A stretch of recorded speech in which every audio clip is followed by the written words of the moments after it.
আপনাদের কাছে কেন আমরা বিস্তারিত তথ্য সংগ্রহ করছি, আমি এর আগে ওই রাকিবুল শেখের কথা বলেছিলাম। এই কেসে অনেক বড় পর্দা ফাঁস হয়েছে।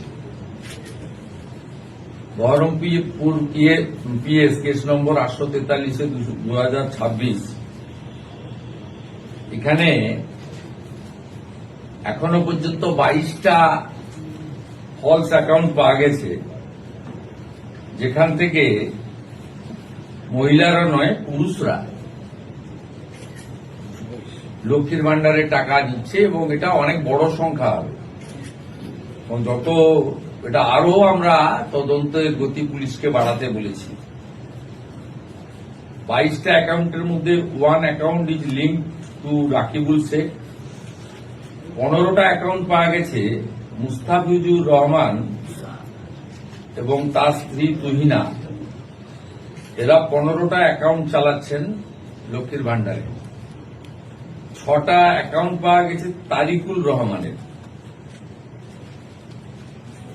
যারা 12 পাতা, 16 পাতা, 18 পাতা করছেন, এই রিজেক্টেড, জনগণের দ্বারা রিজেক্টেড নেতা এবং তাদের দলের লোকেদের বলবো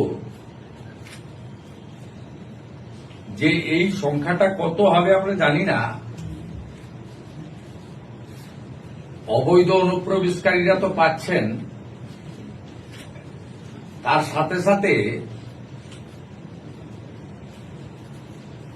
হাজার হাজার তৃণমূল কংগ্রেসের নেতা যারা মহিলা নন বা এই কর্মসূচির আওতায় আসেন না, তারা লক্ষ্মীর ভান্ডার লুট করেছেন, সেটা আমরা পেয়েছি। আমরা কাউকে ছাড়বো না।